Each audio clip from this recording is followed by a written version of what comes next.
Eu gostaria de começar enfatizando sobre o coco. Não só a parte da água, como a parte branca do coco, que chama copra, e sobre o óleo que é extraído da copra. Esse é um excelente alimento funcional. É o alimento funcional mais subutilizado. É barato, é comum no Brasil, e o brasileiro não tira vantagem disso aí, deixando passar. Uma coisa que está aí disponível.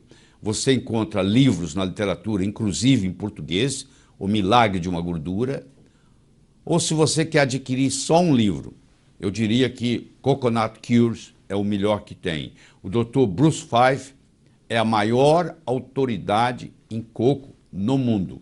Ele é autor de mais ou menos uns 8 ou 9 livros sobre coco, tem inúmeras publicações científicas sobre o coco, e esse livro é o melhor do que ele escreveu até hoje. Então, se você tiver de adquirir você adquire ele na Amazon.com, ele está na forma digital, você pode baixar ele e lê-lo no seu programa Kindle.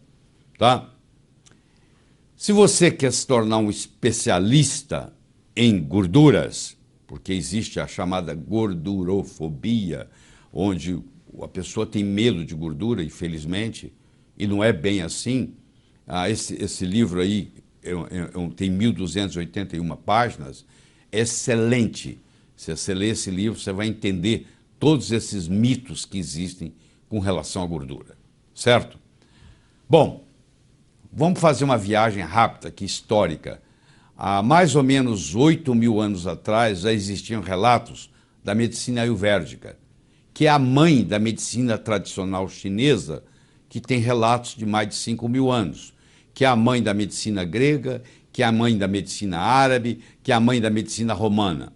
A medicina ocidental, conhecida como alopatia, ela foi criada em 1824 pelo Dr. François Condé, na Suíça, onde pela primeira vez foi dada uma substância para tratar uma doença. Naquela época, em 1824, o Dr. François Condé usou iodo para tratar o bócio tiroidiano. O iodo, por muito tempo, era considerado o canivete suíço da medicina. Quando você não sabia o que fazer, você dava iodo, porque tudo começou com iodo, em 1824, onde o bócio desaparecia depois de poucas semanas, alguns meses, do uso do iodo. E nasceu, então, a medicina que você conhece hoje, que é a alopatia. Um remédio para uma doença, outro remédio para outra doença, outro remédio para outra doença. Mas voltando lá na medicina ayurvédica, ainda amplamente praticada nos dias atuais, tem o óleo de coco como ingrediente fundamental em inúmeras preparações medicinais. Então, você vê, há 8.000 anos já existia o uso do óleo de coco no tratamento de doenças. E a medicina ayurvédica é praticada hoje por pelo menos 1/3 do mundo. Os chineses, os japoneses, os coreanos, os asiáticos em geral. A medicina preferida deles é a medicina ayurvédica. E o uso de óleo de coco em preparação medicinal é muito comum entre esses povos. Se você é um indivíduo com mente científica e você quer avaliar se isso realmente tem fundamento, eu estou aqui lhe dando os dados atualizados.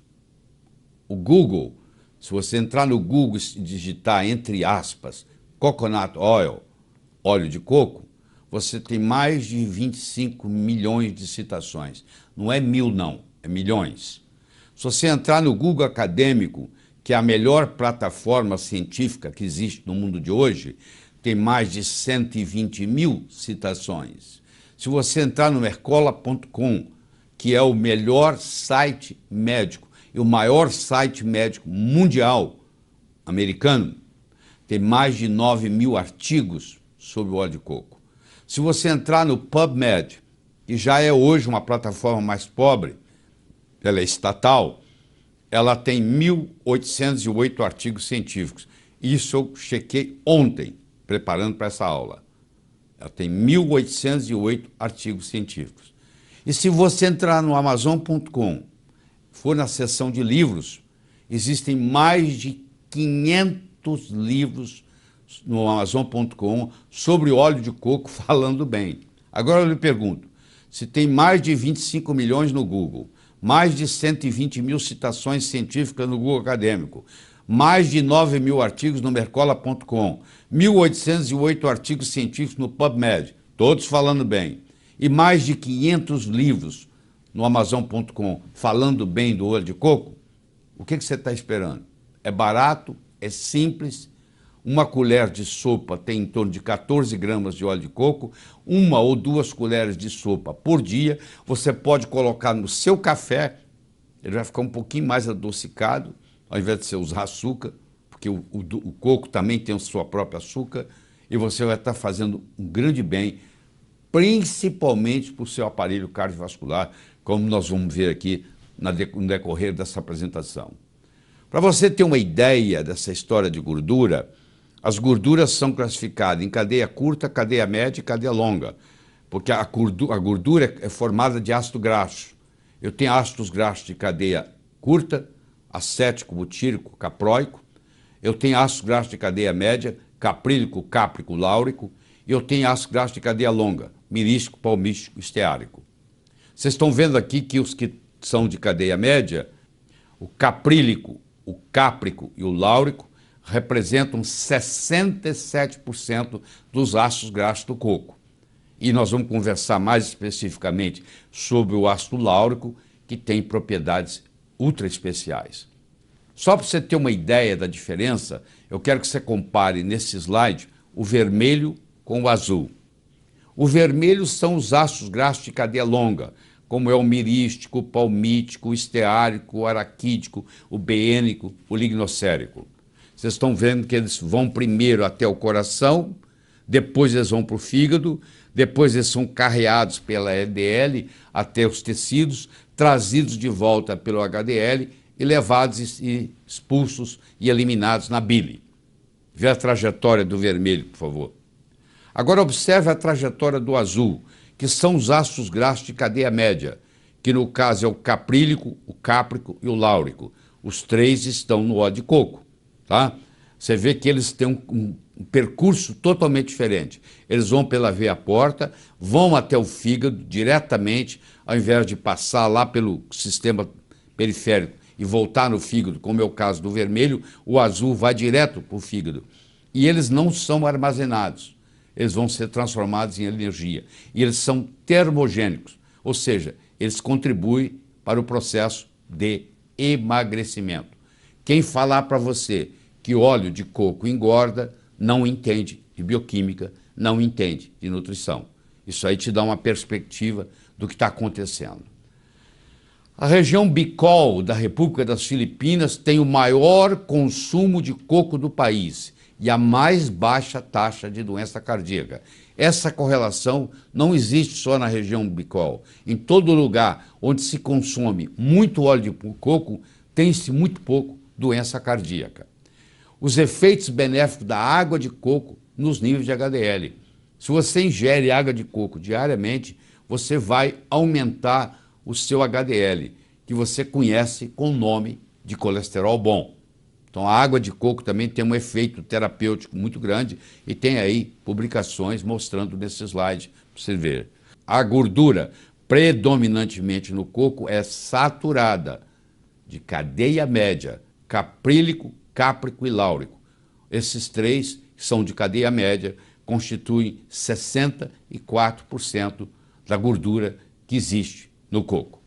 Aqui está mostrando para você que o coco é conhecido, olha à esquerda aí desse slide, como a árvore da vida, há mais de 4.000 anos usado na culinária. O nome científico é Cocos nucifera. Em 1553 chega ao Brasil, proveniente de Cabo Verde. E à direita você tem a composição, vocês estão vendo que tem 47% de ácido láurico, 9% de ácido caprílico, 7% de ácido cáprico, que são os três de cadeia média. Tá? E o ácido láurico, nós vamos discutir daqui a pouco, quando ele cai no estômago, ele transforma-se em monolaurina, e a monolaurina mata fungo, mata bactéria, mata vírus. Uma propriedade muito interessante da monolaurina. Nos Estados Unidos, hoje, eles estão usando monolaurina em casos de pacientes internados com infecção hospitalar resistente a antibióticos. E eles estão salvando vidas com a monolaurina.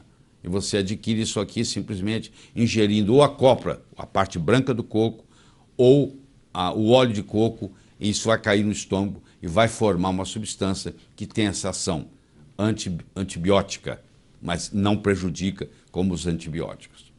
O leite materno é rico em ácido láurico. 14% da gordura saturada do leite materno é láurico. 47% dos ácidos graxos do coco é láurico. Então o óleo de coco ele é quase que um substituto para o leite materno.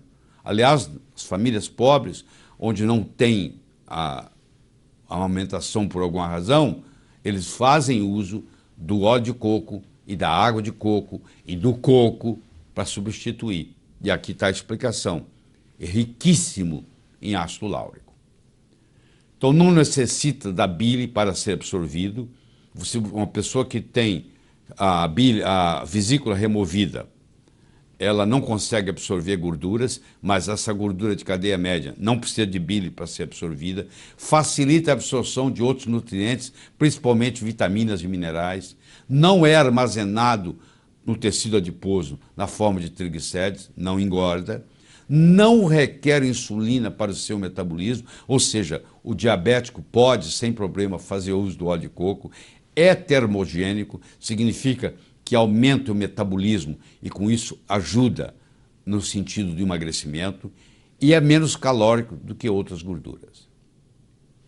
Aumenta a termogênese e aumenta a beta-oxidação, o coração usa melhor essa energia. Aumenta a termogênese pós-prandial, ou seja, depois que você ingeriu uma refeição, aumenta o metabolismo. Aumenta a CCK e a PPY, ou seja, aumentando a saciedade. Se você ingerir óleo de coco, você vai comer menos, você vai ter menos fome. Ele é antiviral, antifúngico, antibacteriano, graças às propriedades do ácido láurico, principalmente, que transforma-se em monolaurina. Inibe a transcriptase reversa do HIV. Paciente com HIV positivo, que faz uso de óleo de coco, não evolui para AIDS. Em todas as ilhas do Pacífico, os pacientes que têm HIV positivo e que fazem uso de óleo de coco, porque lá faz parte da culinária, eles não viram AIDS. Quando esses pacientes que têm HIV positivo, que vivendo nas ilhas, não manifestavam AIDS, quando eles mudam para cidades grandes, saem das ilhas, eles começam a ter AIDS. E é um imunomodulador, ajudando bastante em pacientes com doenças autoimunes. Você está vendo que o coco é um dos melhores alimentos que existe. Tá? É um alimento funcional subutilizado. Ele é rico em ácido láurico, como eu já disse, vai virar monolaurina. Ele é rico em triglicéridos de cadeia média. Ele inibe a 5-alfa-redutase, que nós vamos discutir quando discutirmos hormônios. Ele é um potente anti-inflamatório. Ele inibe a interleucina 1, a interleucina 6, aumenta a interleucina 10, que é anti-inflamatória. Ele não muda o colesterol, mas ele diminui o colesterol ruim, aumenta o colesterol bom. Ele tem um efeito antitrombótico e ele inibe a peroxidação lipídica. Ele tem uma ação antioxidante. Tudo isso é estudado, tudo isso é publicado. E agora eu quero mostrar para você, mesmo que saia diretamente da parte do coração, mas continua na área cardiovascular. Aqui está a doutora Mary Newport, escreveu esse best-seller, esse é um best-seller do New York Times, onde o marido dela, Steve, desenvolveu Alzheimer e ela não tinha mais o que fazer com ele. E ela começou a dar para ele óleo de coco, sem nenhuma esperança, e de repente a melhora foi absoluta. Ele voltou a ser o contador da firma dela, ele voltou a dirigir, e aqui está mostrando para vocês que quando você ingere o óleo de coco, você gera no seu corpo corpos cetônicos, que são 3, acetona, acetoacetato e beta-hidroxibutirato, e esses corpos cetônicos gerados a partir dos triglicéridos de cadeia média do coco são de grande valia no metabolismo energético do cérebro. O cérebro gosta de ser alimentado com corpos cetônicos. Olha que coisa interessante. O paciente com Alzheimer, você faz um teste nele chamado teste do relógio. Você entrega para ele uma folha em branco e pede ele para desenhar um relógio.